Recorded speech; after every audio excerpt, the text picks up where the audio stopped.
Chapter 9. Letter, Mina Harker to Lucy Westenra, Budapest, 24th of August. My dearest Lucy, I know you will be anxious to hear all that has happened since we parted at the railway station at Whitby. Well, my dear, I got to Hull all right, and caught the boat to Hamburg, and then the train on here. I feel that I can hardly recall anything of the journey, except that I knew I was coming to Jonathan, and that as I should have to do some nursing, I had better get all the sleep I could. I found my dear one, oh, so thin and pale and weak-looking. All the resolution has gone out of his dear eyes, and that quiet dignity which I told you was in his face has vanished. He is only a wreck of himself, and he does not remember anything that has happened to him for a long time past. At least, he wants me to believe so, and I shall never ask. He has had some terrible shock, and I fear it might tax his poor brain if he were to try to recall it. Sister Agatha, who is a good creature and a born nurse, tells me that he raved of dreadful things whilst he was off his head. I wanted her to tell me what they were, but she would only cross herself, and say she would never tell, that the ravings of the sick were the secrets of God, and that if a nurse through her vocation should hear them, she should respect her trust. She is a sweet, good soul, and the next day, when she saw I was troubled, she opened up the subject again, and, after saying that she could never mention what my poor dear raved about, added, "I can tell you this much, my dear, that it was not about anything which he has done wrong himself, and you, as his wife-to-be, have no cause to be concerned. He has not forgotten you or what he owes to you. His fear was of great and terrible things, which no mortal can treat of." I do believe the dear soul thought I might be jealous, lest my poor dear should have fallen in love with any other girl. The idea of my being jealous about Jonathan! And yet, my dear, let me whisper, I felt a thrill of joy through me when I knew that no other woman was a cause of trouble. I am now sitting by his bedside, where I can see his face while he sleeps. He is waking. When he woke, he asked me for his coat, as he wanted to get something from the pocket. I asked Sister Agatha, and she brought all his things. I saw that amongst them was his notebook, and was going to ask him to let me look at it, for I knew then that I might find some clue to his trouble. But I suppose he must have seen my wish in my eyes, for he sent me over to the window, saying he wanted to be quite alone for a moment. Then he called me back, and when I came he had his hand over the notebook, and he said to me very solemnly, "Wilhelmina." I knew then that he was in deadly earnest, for he has never called me by that name since he asked me to marry him. You know, dear, my ideas of the trust between husband and wife. There should be no secret, no concealment. I have had a great shock, and when I try to think of what it is, I feel my head spin round. And I do not know if it was all real or the dreaming of a madman. You know I have had brain fever, and that is to be mad. The secret is here, and I do not want to know it. I want to take up my life here, with our marriage. For, my dear, we had decided to be married as soon as the formalities were complete. Are you willing, Wilhelmina, to share my ignorance? Here is the book. Take it and keep it. Read it if you will, but never let me know, unless, indeed, some solemn duty should come upon me to go back to the bitter hours, asleep or awake, sane or mad, recorded here. He fell back exhausted, and I put the book under his pillow and kissed him. I have asked Sister Agatha to beg the Superior to let our wedding be this afternoon, and am waiting her reply. She has come and told me that the chaplain of the English Mission Church has been sent for. We are to be married in an hour, or as soon after as Jonathan awakes. Lucy, the time has come and gone. I feel very solemn, but very, very happy. Jonathan woke a little after the hour, and all was ready, and he sat up in bed, propped up with pillows. He answered his "I will," firmly and strongly. I could hardly speak. My heart was so full that even those words seemed to choke me.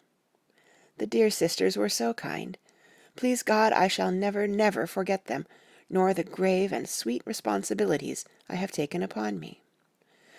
I must tell you of my wedding present.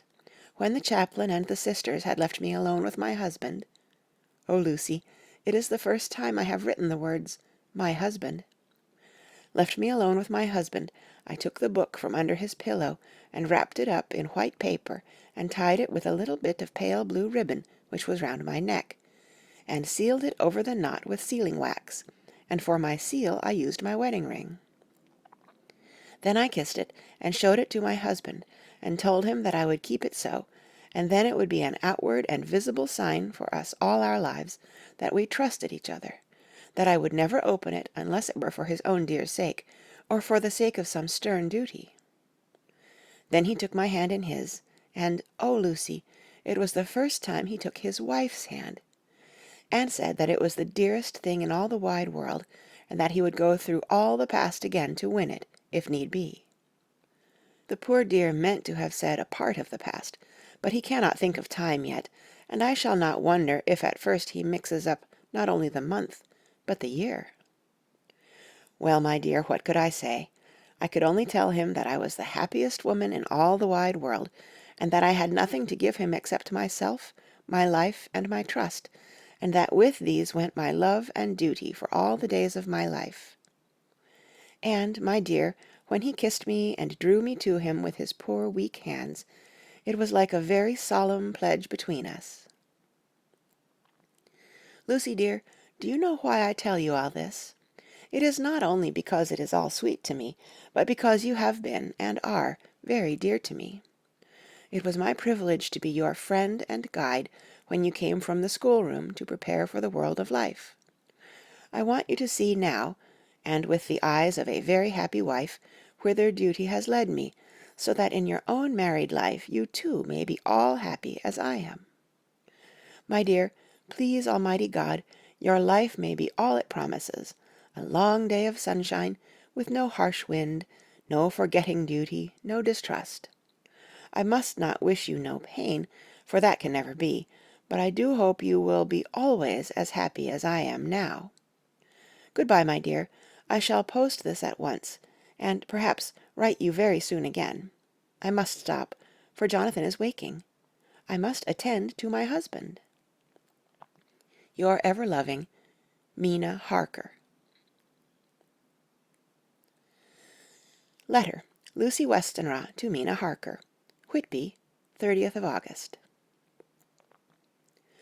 My dearest Mina, oceans of love and millions of kisses, and may you soon be in your own home with your husband. I wish you could be coming home soon enough to stay with us here. The strong air would soon restore Jonathan. It has quite restored me. I have an appetite like a cormorant, am full of life, and sleep well. You will be glad to know that I have quite given up walking in my sleep. I think I have not stirred out of my bed for a week, that is when once I got into it at night. Arthur says I am getting fat. By the way, I forgot to tell you that Arthur is here. We have such walks and drives and rides and rowing and tennis and fishing together, and I love him more than ever. He tells me that he loves me more, but I doubt that, for at first he told me that he couldn't love me more than he did then. But this is nonsense. There he is, calling to me. So no more just at present, from your loving Lucy. P.S. Mother sends her love. She seems better, poor dear. P.P.S. We are to be married on the 28th of September. Dr. Seward's Diary, 20th of August. The case of Renfield grows even more interesting. He has now so far quieted that there are spells of cessation from his passion. For the first week after his attack he was perpetually violent. Then one night, just as the moon rose, he grew quiet, and kept murmuring to himself, "Now I can wait. Now I can wait." The attendant came to tell me, so I ran down at once to have a look at him. He was still in the strait waistcoat and in the padded room, but the suffused look had gone from his face, and his eyes had something of their old pleading, I might almost say cringing, softness. I was satisfied with his present condition, and directed him to be relieved. The attendants hesitated, but finally carried out my wishes without protest. It was a strange thing that the patient had humor enough to see their distrust, for, coming close to me, he said in a whisper, all the while looking furtively at them, "They think I could hurt you. Fancy me hurting you, the fools!" It was soothing, somehow, to the feelings, to find myself dissociated even in the mind of this poor madman from the others, but all the same I do not follow his thought. Am I to take it that I have anything in common with him, so that we are, as it were, to stand together? Or has he to gain from me some good so stupendous that my well-being is needful to him? I must find out later on. To-night he will not speak. Even the offer of a kitten, or even a full-grown cat, will not tempt him. He will only say, "I don't take any stock in cats. I have more to think of now, and I can wait. I can wait." After a while I left him. The attendant tells me that he was quiet until just before dawn, and that then he began to get uneasy, and at length violent, until at last he fell into a paroxysm which exhausted him so that he swooned into a sort of coma. 3 nights has the same thing happened, violent all day, then quiet from moonrise to sunrise. I wish I could get some clue to the cause. It would almost seem as if there was some influence which came and went. Happy thought. We shall to-night play sane wits against mad ones. He escaped before without our help. To-night he shall escape with it. We shall give him a chance, and have the men ready to follow in case they are required. 23rd of August. The unexpected always happens. How well Disraeli knew life. Our bird, when he found the cage open, would not fly, so all our subtle arrangements were for naught. At any rate, we have proved one thing, that the spells of quietness last a reasonable time. We shall in future be able to ease his bonds for a few hours each day. I have given orders to the night attendant merely to shut him in the padded room, when once he is quiet, until an hour before sunrise. The poor soul's body will enjoy the relief, even if his mind cannot appreciate it. Hark! The unexpected again! I am called. The patient has once more escaped. Later. Another night adventure. Renfield artfully waited until the attendant was entering the room to inspect. Then he dashed out past him and flew down the passage. I sent word for the attendants to follow. Again he went into the grounds of the deserted house, and we found him in the same place, pressed against the old chapel door. When he saw me he became furious, and had not the attendant seized him in time, he would have tried to kill me. As we were holding him, a strange thing happened. He suddenly redoubled his efforts, and then as suddenly grew calm. I looked round instinctively, but could see nothing. Then I caught the patient's eye, and followed it, but could trace nothing, as it looked into the moonlit sky, except a big bat, which was flapping its silent and ghostly way to the west. Bats usually wheel and flit about, but this one seemed to go straight on, as if it knew where it was bound for, or had some intention of its own. The patient grew calmer every instant, and presently said, "You needn't tie me. I shall go quietly." Without trouble we came back to the house. I feel there is something ominous in his calm, and shall not forget this night. Lucy Westenra's Diary. Hillingham, 24th of August.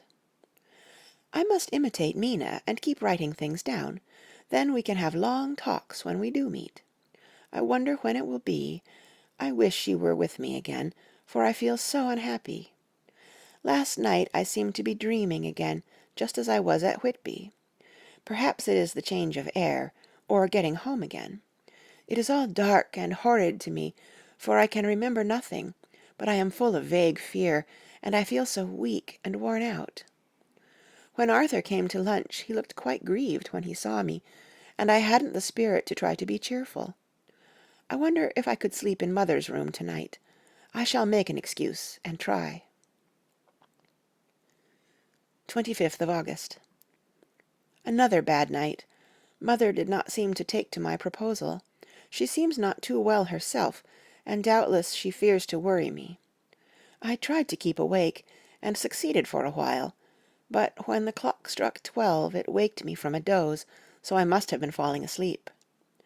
There was a sort of scratching or flapping at the window, but I did not mind it, and as I remember no more, I suppose I must then have fallen asleep. More bad dreams. I wish I could remember them. This morning I am horribly weak. My face is ghastly pale, and my throat pains me. It must be something wrong with my lungs, for I don't seem ever to get air enough. I shall try to cheer up when Arthur comes, or else I know he will be miserable to see me so. Letter, Arthur Holmwood, to Dr. Seward, Albemarle Hotel, 31st of August. My dear Jack, I want you to do me a favor. Lucy is ill. That is, she has no special disease, but she looks awful, and is getting worse every day. I have asked her if there is any cause. I do not dare to ask her mother, for to disturb the poor lady's mind about her daughter in her present state of health would be fatal. Mrs. Westenra has confided to me that her doom is spoken, disease of the heart, though poor Lucy does not know it yet. I am sure that there is something preying on my dear girl's mind. I am almost distracted when I think of her. To look at her gives me a pang. I told her I should ask you to see her, and though she demurred at first, I know why, old fellow, she finally consented. It will be a painful task for you, I know, old friend, but it is for her sake, and I must not hesitate to ask, or you to act.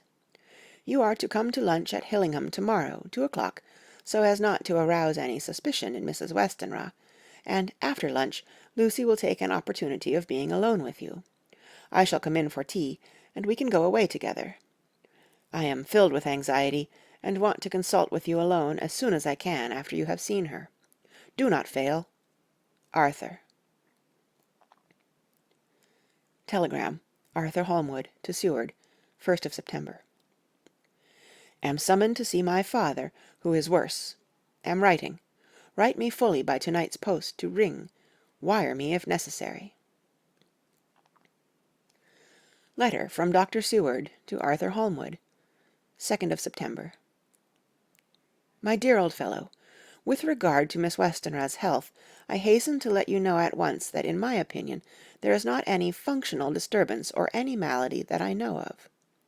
At the same time, I am not by any means satisfied with her appearance. She is woefully different from what she was when I saw her last. Of course you must bear in mind that I did not have full opportunity of examination, such as I should wish. Our very friendship makes a little difficulty which not even medical science or custom can bridge over. I had better tell you exactly what happened, leaving you to draw, in a measure, your own conclusions. I shall then say what I have done and propose doing. I found Miss Westenra in seemingly gay spirits. Her mother was present, and in a few seconds I made up my mind that she was trying all she knew to mislead her mother and prevent her from being anxious. I have no doubt she guesses, if she does not know, what need of caution there is. We lunched alone, and as we all exerted ourselves to be cheerful, we got, as some kind of reward for our labours, some real cheerfulness amongst us. Then Mrs. Westenra went to lie down, and Lucy was left with me. We went into her boudoir, and till we got there her gaiety remained, for the servants were coming and going. As soon as the door was closed, however, the mask fell from her face, and she sank down into a chair with a great sigh, and hid her eyes with her hand. When I saw that her high spirits had failed, I at once took advantage of her reaction to make a diagnosis. She said to me very sweetly, "I cannot tell you how I loathe talking about myself." I reminded her that a doctor's confidence was sacred, but that you were grievously anxious about her. She caught on to my meaning at once, and settled that matter in a word. "Tell Arthur everything you choose. I do not care for myself, but all for him. So I am quite free." I could easily see that she is somewhat bloodless, but I could not see the usual anemic signs, and by a chance I was actually able to test the quality of her blood, for in opening a window which was stiff, a cord gave way, and she cut her hand slightly with broken glass. It was a slight matter in itself, but it gave me an evident chance, and I secured a few drops of the blood, and have analyzed them. The qualitative analysis gives a quite normal condition, and shows, I should infer, in itself a vigorous state of health. In other physical matters I was quite satisfied that there is no need for anxiety, but as there must be a cause somewhere, I have come to the conclusion that it must be something mental. She complains of difficulty in breathing satisfactorily at times, and of heavy, lethargic sleep, with dreams that frighten her, but regarding which she can remember nothing. She says that as a child she used to walk in her sleep, and that when in Whitby the habit came back, and that once she walked out in the night and went to East Cliff, where Miss Murray found her, but she assures me that of late the habit has not returned. I am in doubt, and so have done the best thing I know of. I have written to my old friend and master, Professor Van Helsing, of Amsterdam, who knows as much about obscure diseases as anyone in the world. I have asked him to come over, and as you told me that all things were to be at your charge, I have mentioned to him who you are, and your relations to Miss Westenra. This, my dear fellow, is in obedience to your wishes, for I am only too proud and happy to do anything I can for her. Van Helsing would, I know, do anything for me for a personal reason, so no matter on what ground he comes, we must accept his wishes. He is a seemingly arbitrary man, but this is because he knows what he is talking about better than anyone else. He is a philosopher and a metaphysician, and one of the most advanced scientists of his day, and he has, I believe, an absolutely open mind. This, with an iron nerve, a temper of the ice brook, an indomitable resolution, self-command, and toleration exalted from virtues to blessings, and the kindliest, truest heart that beats. These form his equipment for the noble work that he is doing for mankind. Work both in theory and practice, for his views are as wide as his all-embracing sympathy. I tell you these facts that you may know why I have such confidence in him. I have asked him to come at once. I shall see Miss Westenra tomorrow again. She is to meet me at the stores, so that I may not alarm her mother by too early a repetition of my call. Yours always, John Seward. Letter. Abraham Van Helsing, M.D., D.Ph., D.Lit., etc., etc., to Dr. Seward. 2nd of September. My good friend, when I have received your letter, I am already coming to you. By good fortune, I can leave just at once, without wrong to any of those who have trusted me. Were fortune other, then it were bad for those who have trusted, for I come to my friend when he call me to aid those he holds dear. Tell your friend that when the time you suck from my wound so swiftly the poison of the gangrene from that knife that our other friend, too nervous, let slip, you did more for him when he wants my aids, and you call for them, than all his great fortune could do. It is to you that I come. Have then rooms for me at the Great Eastern Hotel, so that I may be near to hand, and please it so arrange that we may see the young lady not too late on tomorrow, for it is likely that I may have to return here that night. But if need be, I shall come again in 3 days, and stay longer if it must. Till then, good-bye, my friend John. Van Helsing. Letter. Dr. Seward, to Hon. Arthur Holmwood, 3rd of September. My dear Art, Van Helsing has come and gone. He came on with me to Hillingham, and found that, by Lucy's discretion, her mother was lunching out, so that we were alone with her. Van Helsing made a very careful examination of the patient. He is to report to me, and I shall advise you, for of course I was not present all the time. He is, I fear, much concerned, but says he must think. When I told him of our friendship, and how you trust to me in the matter, he said, "You must tell him all you think. Tell him what I think, if you can guess it, if you will. Nay, I am not jesting. This is no jest, but life and death, perhaps more." I asked what he meant by that, for he was very serious. This was when we had come back to town, and he was having a cup of tea before starting on his return to Amsterdam. He would not give me any further clue. You must not be angry with me, Art, because his very reticence means that all his brains are working for her good. He will speak plainly enough when the time comes, be sure. So I told him I would simply write an account of our visit, just as if I were doing a descriptive special article for the Daily Telegraph. He seemed not to notice, but remarked that the smuts in London were not quite so bad as they used to be when he was a student here. I am to get his report tomorrow, if he can possibly make it. In any case, I am to have a letter. Well, as to the visit, Lucy was more cheerful than on the day I first saw her, and certainly looked better. She had lost something of the ghastly look that so upset you, and her breathing was normal. She was very sweet to the professor, as she always is, and tried to make him feel at ease, though I could see that the poor girl was making a hard struggle for it. I believe Van Helsing saw it too, for I saw the quick look under his bushy brows that I knew of old. Then he began to chat of all things except ourselves and diseases, and with such an infinite geniality that I could see poor Lucy's pretence of animation merge into reality.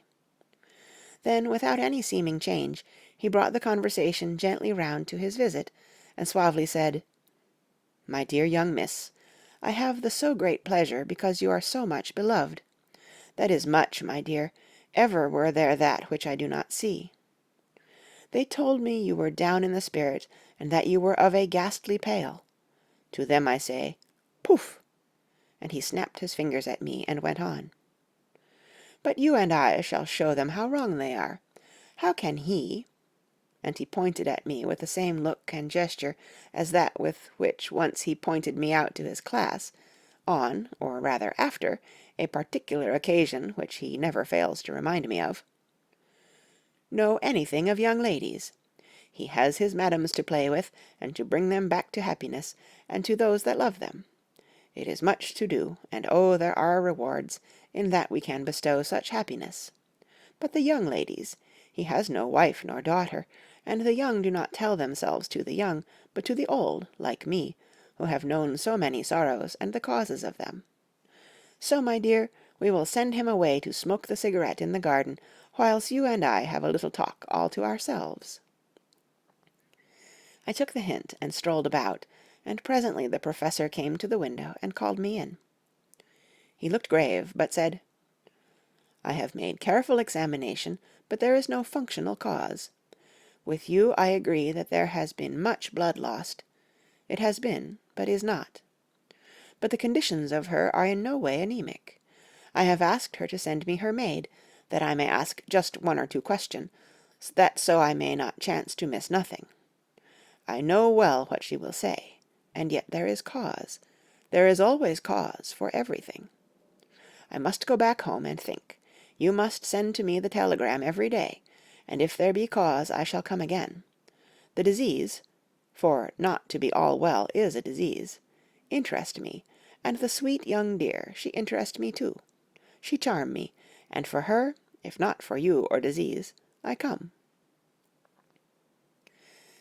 As I tell you, he would not say a word more, even when we were alone. And so now, Art, you know all I know. I shall keep stern watch.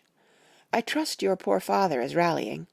It must be a terrible thing to you, my dear old fellow, to be placed in such a position between two people who are both so dear to you. I know your idea of duty to your father, and you are right to stick to it, but if need be I shall send you word to come at once to Lucy, so do not be over-anxious unless you hear from me. Dr. Seward's Diary, 4th of September. Zoophagous patient still keeps up our interest in him. He had only one outburst, and that was yesterday at an unusual time. Just before the stroke of noon he began to grow restless. The attendant knew the symptoms, and at once summoned aid. Fortunately the men came at a run, and we were just in time, for at the stroke of noon he became so violent that it took all their strength to hold him. In about 5 minutes, however, he he began to get more and more quiet, and finally sank into a sort of melancholy, in which state he has remained up to now. The attendant tells me that his screams whilst in the paroxysm were really appalling. I found my hands full when I got in, attending to some of the other patients who were frightened by him. Indeed, I can quite understand the effect, for the sounds disturbed even me, though I was some distance away. It is now after the dinner hour of the asylum, and as yet my patient sits in a corner brooding, with a dull, sullen, woebegone look in his face, which seems rather to indicate than to show something directly. I cannot quite understand it. Later, another change in my patient. At 5 o'clock I looked in on him, and found him seemingly as happy and contented as he used to be. He was catching flies and eating them, and was keeping note of his capture by making nail marks on the edge of the door between the ridges of padding. When he saw me, he came over and apologized for his bad conduct, and asked me in a very humble, cringing way to be led back to his own room and to have his notebook again. I thought it well to humor him, so he is back in his room with the window open. He has the sugar of his tea spread out on the window-sill, and is reaping quite a harvest of flies. He is not now eating them, but putting them into a box, as of old, and is already examining the corners of his room to find a spider. I tried to get him to talk about the past few days, for any clue to his thoughts would be of immense help to me, but he would not rise. For a moment or two he looked very sad, and said, in a sort of far-away voice, as though saying it rather to himself than to me, "All over, all over. He has deserted me. No hope for me now, unless I do it myself." Then, suddenly turning to me in a resolute way, he said, "Doctor, won't you be very good to me, and let me have a little more sugar? I think it would be good for me." "And the flies," I said. "Yes, the flies like it too, and I like the flies. Therefore I like it." And there are people who know so little as to think that madmen do not argue. I procured him a double supply, and left him as happy a man as, I suppose, any in the world. I wish I could fathom his mind. Midnight. Another change in him. I had been to see Miss Westenra, whom I found much better, and had just returned, and was standing at our own gate looking at the sunset, when once more I heard him yelling. As his room is on this side of the house, I could hear it better than in the morning. It was a shock to me to turn from the wonderful smoky beauty of a sunset over London, with its lurid lights and inky shadows, and all the marvellous tints that come on foul clouds even as on foul water, and to realize all the grim sternness of my own cold stone building, with its wealth of breathing misery, and my own desolate heart to endure it all. I reached him just as the sun was going down, and from his window saw the red disk sink. As it sank, he became less and less frenzied, and just as it dipped, he slid from the hands that held him, an inert mass, on the floor. It is wonderful, however, what intellectual recuperative power lunatics have, for within a few minutes he stood up quite calmly and looked around him. I signalled to the attendants not to hold him, for I was anxious to see what he would do. He went straight over to the window and brushed out the crumbs of sugar. Then he took his fly box and emptied it outside, and threw away the box. Then he shut the window, and crossing over sat down on his bed. All this surprised me, so I asked him, "Are you not going to keep flies any more?" "No," said he, "I am sick of all that rubbish." He certainly is a wonderfully interesting study. I wish I could get some glimpse of his mind, or of the cause of his sudden passion. Stop, there may be a clue after all. If we can find why today his paroxysms came on at high noon and at sunset. Can it be that there is a malign influence of the sun at periods which affects certain natures, as at times the moon does others? We shall see. Telegram, Seward, London, to Van Helsing, Amsterdam. 4th of September. Patient still better today. Telegram, Seward, London, to Van Helsing, Amsterdam. 5th of September. Patient greatly improved. Good appetite. Sleeps naturally. Good spirits. Color coming back. Telegram, Seward, London, to Van Helsing, Amsterdam. 6th of September. Terrible change for the worse. Come at once. Do not lose an hour. I hold over telegram to Holmwood till I have seen you.